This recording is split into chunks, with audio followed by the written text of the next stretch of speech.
Hello and welcome to the Stenigma Starcraft channel. My name's Drowning and this is my very first video.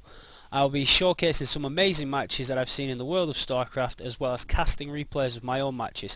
I'm a Gold League player on the Starcraft European server. However, to be honest, I'm more of a spectator. I generally tend to be more attracted towards the tournaments, watching the pros, see how they do it.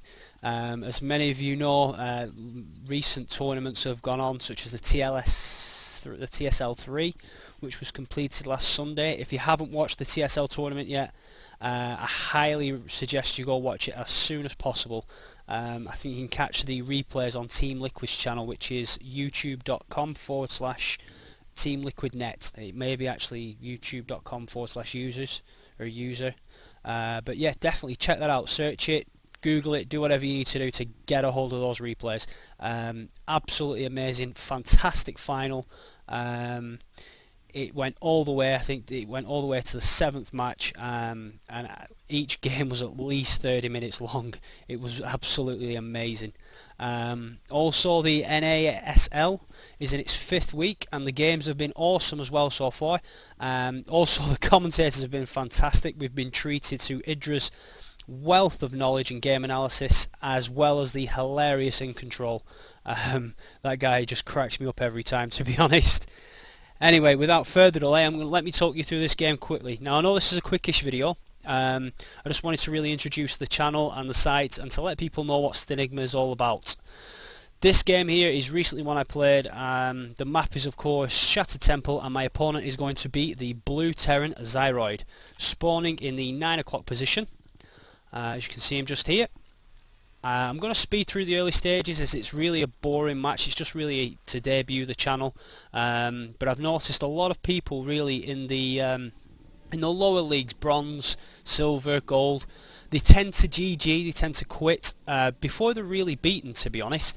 This is a pretty standard game, but you'll see what I mean as we go along, because yeah, like I said, a lot of people would have GG'd a lot earlier. I'll show you pretty soon coming up. I do get into a bit of a sticky situation. I do try to fast expand, it goes against me. Anyway, let me just show you with the match. I'm going to, like I said, just going to speed this up. I'll stick the production tab on. Standard opening by me, just getting a gate, 12 gate, 14 assimilator. He's going to wall off, as many Terrans do, especially in the lower leagues. I can't get a scout on him, as, like I said, he's walled off. He's got a bit of a scout on me, but he's only just seen the warp gate, or the gateway goat rather. He's not seen anything else. So I could have dropped a Stargate, I could have been doing anything right about now. Anyway, he's just researching Stimpack. He's going to be getting a couple of Marauders out. He's going to be getting Tech Labs on, I believe. Yep, just getting his 3rd racks up now. 2 Tech Labs, he's got 1 Marauder out already. I'm just getting my 3rd gateway up now, and dropping my robotics facility. Again, blah blah blah, just boring, just warping units in, warping units. He's dropping a 4th barracks, and he's beginning to move out. He's getting quite a hefty force up, to be honest. I know Marauders generally tend to eat through gateway units for the Protoss, so you do really need Colossus up, I feel, as early as possible. But that's generally, again, your strategy or your gameplay, how you want to play it out. Now my Nexus is just finishing. And don't open the APM tab, let's have a look. Yeah, average is around 37, so not doing millions of clicks per second. Just transferred probes down now, and he's starting to move out with what's beginning to look like quite a devastating force in the early game. Now, I'm not quite sure what's going on. I've noticed here with the Observer that there's nothing here. There's no expansion. There is a bunker. I think originally I thought, well, yeah, he's going for a bunker. He's going to try and turtle in, get this expansion down, get it sorted. But instead he's actually moving a lot closer. And I believe he's going to start going in for the kill pretty soon.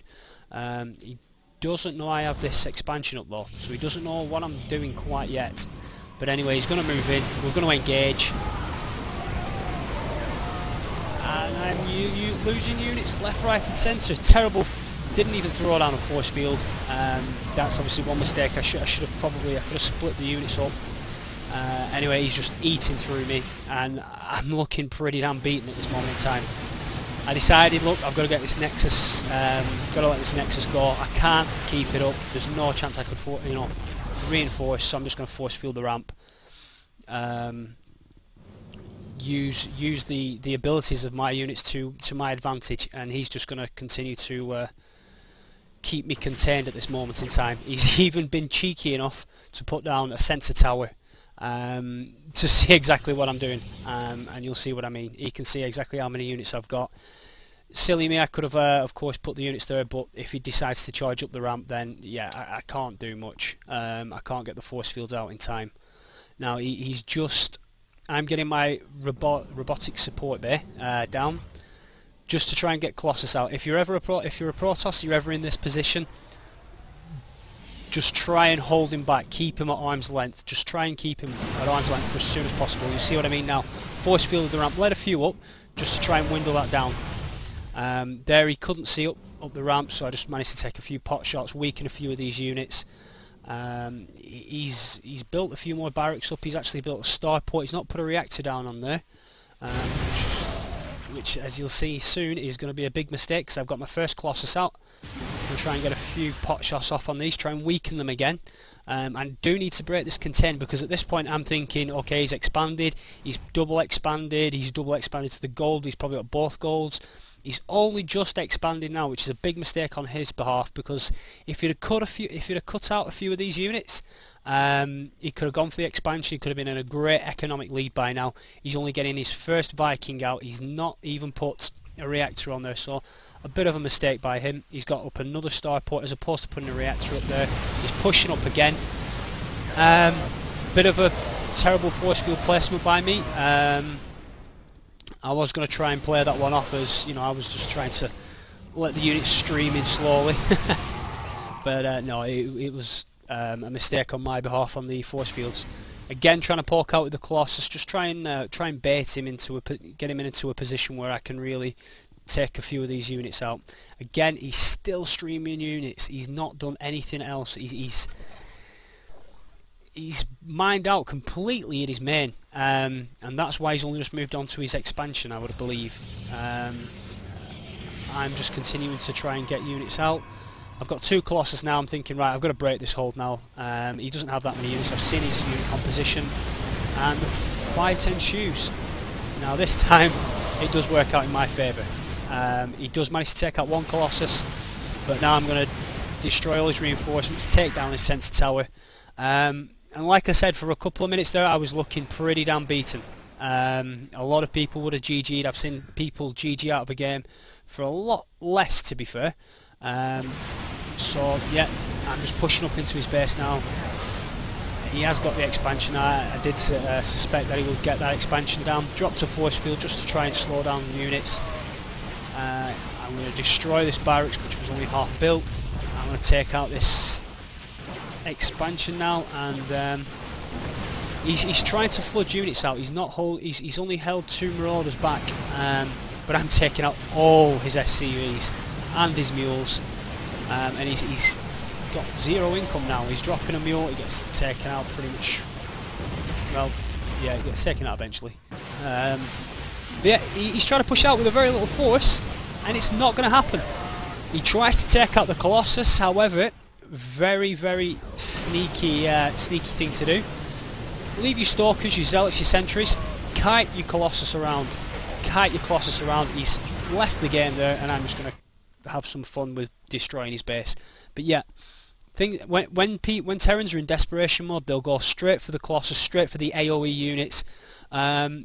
Easiest thing to do, kite them around.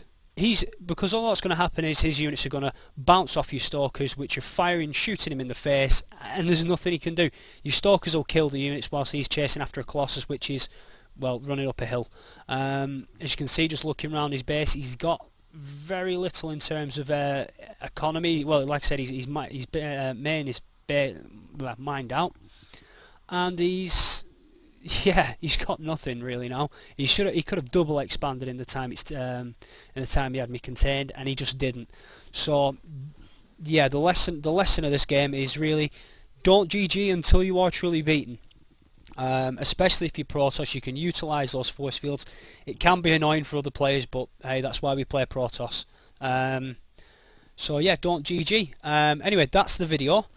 Just check. I'm going to post a link in the description to the website. Check it out. I am in the process of building a new website, so please excuse the current theme. It is powered by WordPress. So yeah, check it out. It's got a lot of UFC news as well. If you're into to mixed martial arts or the UFC, you like the likes of Randy Couture and Chuck Liddell. We've got a lot of recent news. I don't know if any of you know people who are interested in MMA. Brock Lesnar recently pulled out of his bout for UFC 131 against Junior Dos Santos. He's back in the hospital with diverticulitis, so I hope he gets well soon. I hope this is just a setback and not the early stages of him going into retirement. So his replacement for the matchup will be, of course, none other than the machine Shane Carwin. He will be stepping up to fight JDS on I think it's June 6th. I could be wrong. It could be the week after. So that's going to be a hell of a matchup. Two sluggers going at it. Two strikers, two stand-up. That's going to be an absolute stand-up war, to be fair. So check that out. Yeah, check the website out. Keep coming back if you like this video. You like UFC news. We'll be doing a few videos for UFC news as well as Starcraft news. Hit the subscribe button. Hit the thumbs up button. The like button. And that's all. Thanks for now, and I'll see you soon.